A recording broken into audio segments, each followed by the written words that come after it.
ఏ రోజైతే యేసు ప్రభు నన్ను తాకి ముట్టాడో, ఏ రోజైతే నాలో నుంచి ఇన్ఫెక్షన్ వెళ్ళిపోయి బ్లడ్ వచ్చిందో, ఆ రోజు నుంచి నాకెప్పుడు చెడు వాసన రాలేదు, చీము కారలేదు, రక్తము కారలేదండి. పేగులు మాత్రం లోపల పోలేదు.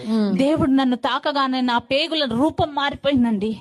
నల్లగా ఉన్న నా పేగులు మొత్తం ఫ్రెష్ గా అయిపోయాయి. ఫ్రెష్ బోటి కూర. మరి అలా అయిపోయి నీ లోపల పెట్టి కుట్లేయచ్చు కదా, ఎందుకు ఇలా? ఇంటికి వెళ్ళిపోయిన తర్వాత డాక్టర్లు నాకు ఇచ్చింది ఏంటో తెలుసా? Glucose bottles. ఏంటి?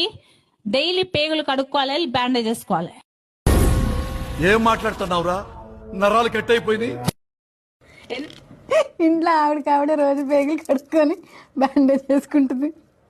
ఇట్లా గోళీ చేసుకోవాలి, నీళ్లు తాగాలి. లేదు గోలీ, గ్లూకోజ్ బాటిల్ ఇచ్చిండు కడుక్కోమని, పేగులు కడుక్కోమని, అంతే. గోళీలు లేవు. ఓకే. ప్రతి రోజు కింద టబ్బు పెట్టుకొని గ్లూకోజ్ బాటిల్ పోసుకొని నా పేగుల్ని కడుక్కొని లోపల పెట్టి బ్యాండేజ్